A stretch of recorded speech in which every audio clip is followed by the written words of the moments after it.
Bonjour, ici Jean-François pour Sentier du Bonheur et aujourd'hui je voulais vous parler de Thierry Casasnovas. Et oui, quand j'ai pensé, un ami m'a parlé de Thierry Casasnovas et il m'a dit ce type-là il est un peu comme Napoléon. Et sur le moment je lui ai demandé de m'expliquer ce qu'il disait et il m'a dit bah oui il est un peu comme Napoléon parce qu'il a fait beaucoup de conneries mais il a fait des trucs pas mal non plus. Et c'est vrai que le cas Napoléon empoisonne pas mal de monde, il n'y a qu'à voir comment le chef de l'État lui a rendu hommage et a été obligé quand même de souligner les excès de Napoléon. Et je me suis dit qu'il fallait que je fasse un sujet concernant Thierry Casasnovas 2, 3, 4 ou 5, parce que en fait, ce cas appelle beaucoup de questions.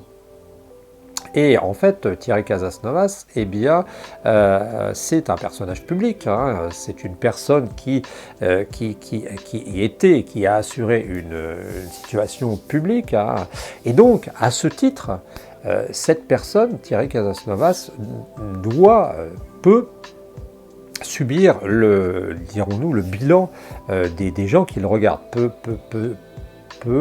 être redevable d'un bilan. Hein, c'est-à-dire qu'on peut faire le bilan de Thierry Casasnovas. Et quand on fait le bilan d'un homme, eh bien on le fait sous deux formes. On le fait selon moi sous forme des apports qu'il a pu faire et des côtés négatifs. Hein, en gros, il y a le plus et les moins.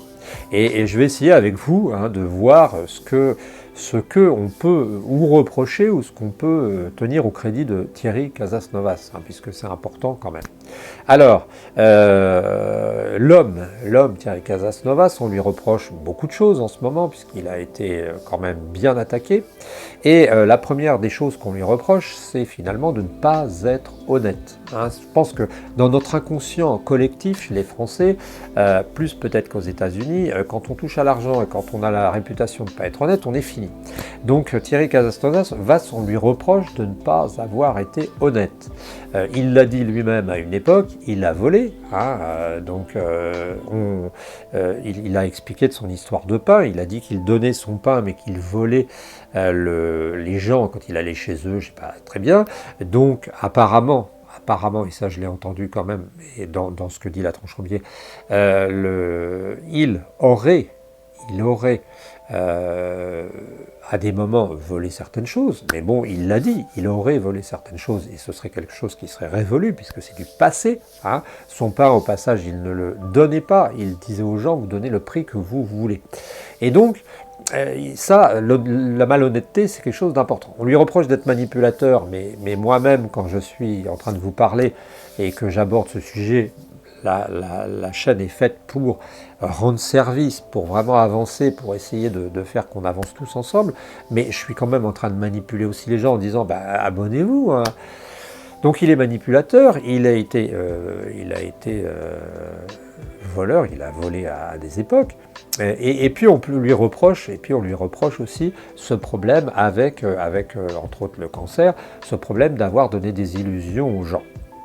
Et c'est vrai, il faut reconnaître qu'il y a des gens qui se sont peut-être parce qu'ils étaient fatigués, parce qu'ils ne trouvaient plus de solution à la vie, qui ont eu foi en Thierry Casasnovas, mais on ne peut pas parler non plus pardon, de quelqu'un qui a grugé les gens en leur vendant des choses, en leur disant vous allez guérir du cancer si vous m'achetez tel produit immédiatement tout de suite. Je ne suis pas d'accord.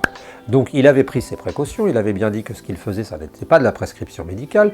Tous ces sites étaient sécurisés au sens où c'était écrit clairement qu'il avait qu'il n'était pas un médecin, que les gens devaient aller consulter leur médecin et tout, donc c'était sécurisé. D'ailleurs, au début, quand il a commencé, quand je l'avais suivi au début de sa chaîne, je ne sais plus en quelle année, je lui avais envoyé un mail en lui disant « Thierry, ce que tu dis c'est intéressant, mais tu vas te faire attaquer ». Et il m'a dit « Ne t'inquiète pas, j'ai pris toutes les précautions, tout est verrouillé ». Verrouillé au sens où il avait pris les précautions. Il n'avait pas dit tout est verrouillé, il a dit j'ai pris les précautions. On a pris. Et c'est logique, c'était logique qu'il prenne ses précautions, qu'on ne l'attaque pas. Hein. Si je commence à faire le charlatan, vous allez m'envoyer au tribunal, et dans ce cas-là, Voilà. Donc moi je fais pareil, on se protège tous, on fait attention à ce qu'on dit. Et donc voilà, donc c'est ce qu'on reproche à Thierry Casasnovas. Ça c'est du côté du bilan négatif. Maintenant il y a le bilan positif. Et je suis en train de me demander, un peu comme Napoléon, si Thierry Casasnovas aurait peut-être à l'envers de Napoléon selon moi, parce que Napoléon a quand même mis l'Europe à feu à sang. Et vous voyez les peintures de Goya, ça vous parlera quand même. Eh bien, quand on voit donc ce Thierry Casasnovas, eh bien, on se dit quand même qu'il a quand même fait faire un bond de géant à la conscience collective. Et je pense que, je ne sais pas si vous avez vécu ça, si vous avez un certain âge, mais à une époque, quand on allait voir le médecin, c'était systématiquement le corps est défaillant. Vous vieillissez, le corps est défaillant, prenez ce médicament. C'était je suis malade, je vais voir le médecin me prescrit un médicament, je prends le médicament. Actuellement, on a changé de paradigme, on a changé de conception du monde, de la vie, et on est plutôt dans une situation où finalement, eh bien,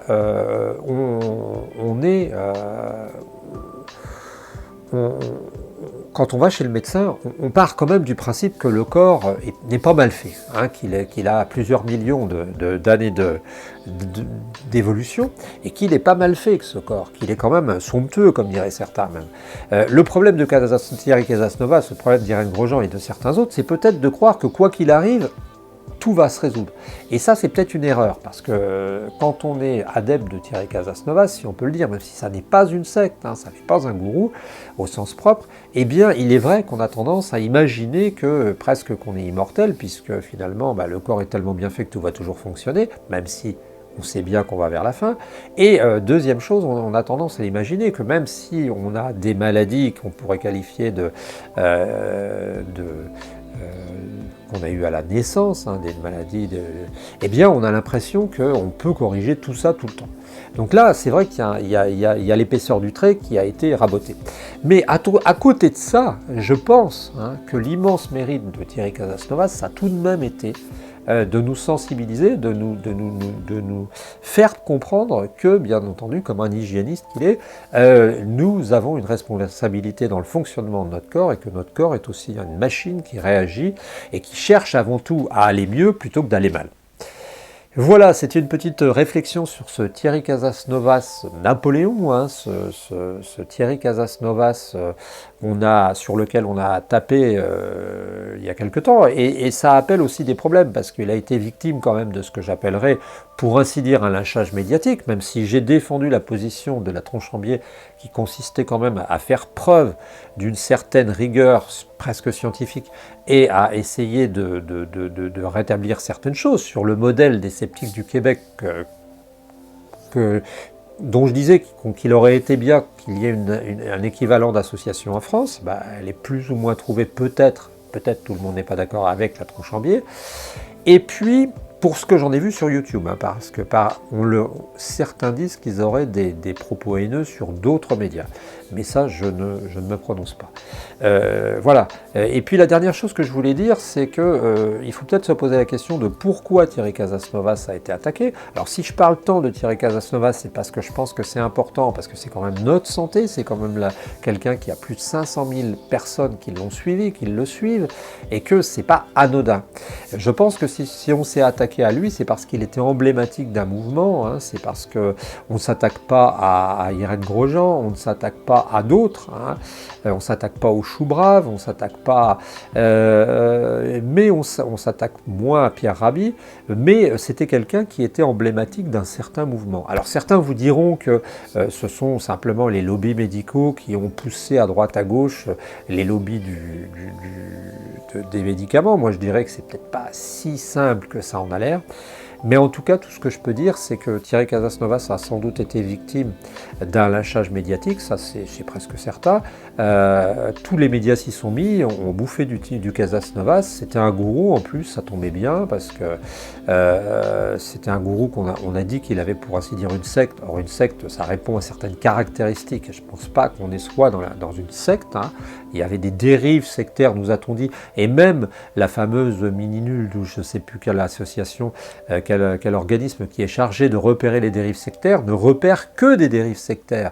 Elle suspecte des dérives sectaires, elle ne dit pas qu'il y a des dérives sectaires. Voilà, j'espère que vous pourrez m'envoyer vos commentaires. Je te tenais à continuer d'apporter un peu d'eau au moulin, un peu de grain à moudre, pour continuer à avancer sur ce sujet Thierry Casasnovas. Je voulais dire aussi une dernière chose, c'est que ça pose le problème un problème fondamental dans notre société qui dérive un peu à l'américaine. C'est-à-dire qu'aux États-Unis, quand vous avez un problème avec quelqu'un, il est reconnu que plus vous allez vous entourer d'un avocat de bonne composition, qui est bon, et meilleur vous allez être. N'oubliez pas que Bill Gates était quelqu'un de très important, mais son père était un avocat du droit des affaires international, quelqu'un de très connu. Et vous voyez bien que si cette personne avait des bureaux, je crois même à l'étranger, eh bien c'est quelque chose de très important. Et aux États-Unis, c'est devenu très important à tel point que quand on a un différend avec quelqu'un, il faut mieux avoir à moitié tort, mais avoir un très bon avocat, que d'avoir à moitié raison et d'avoir un avocat moyen. Ce qui met à, paraît-il, 100 000 € à peu près le ticket d'entrée pour pouvoir triompher de causes ou de personnes qui vous détraqueraient. Eh bien, le problème, c'est que Thierry Casasnovas risque d'être victime de ce genre de choses, c'est-à-dire qu'il risque d'être victime d'une sorte d'étouffement médiatique, d'avoir plusieurs personnes qui vont porter plainte contre lui, d'être obligé d'engager des frais importants, et à ce titre d'être finalement ou ruiné ou mis en difficulté. Donc ce qui me gêne aussi, c'est dans la manière dont ça a été fait. C'est-à-dire que on a l'impression qu'on a mis à mal cette personne, qu'on l'a mis bas par des procédés qui ne sont pas des procédés très, très élégants, voire même chevaleresques. Je suis sûr que vous ne manquerez pas de réagir à cette vidéo. Certains me traiteront de promoteur des sectes, certains d'autres diront que j'ai enfin rétabli une vérité, certains diront que mes propos ne sont pas pertinents, mais quoi qu'il en soit, réagissez, quoi qu'il en soit, donnez votre commentaire, c'est comme ça qu'on avance. Mais si on va vers une société finalement où on ne veut voir chez les individus que du parfait, on n'y arrivera jamais non plus. J'ai entendu que Pierre Rabhi avait été attaqué, entre guillemets, on lui reprochait le système Rabhi, j'en ai parlé, j'en reparlerai. Si on commence à vouloir de chaque personne qu'il soit totalement vertueux à 100% et qu'il soit un chevalier blanc avec un habit totalement blanc, je crois qu'on va avoir personne qui va se présenter. Donnez-moi vos réflexions, le résultat de vos réflexions. On se retrouve très bientôt. Je vous souhaite une bonne journée.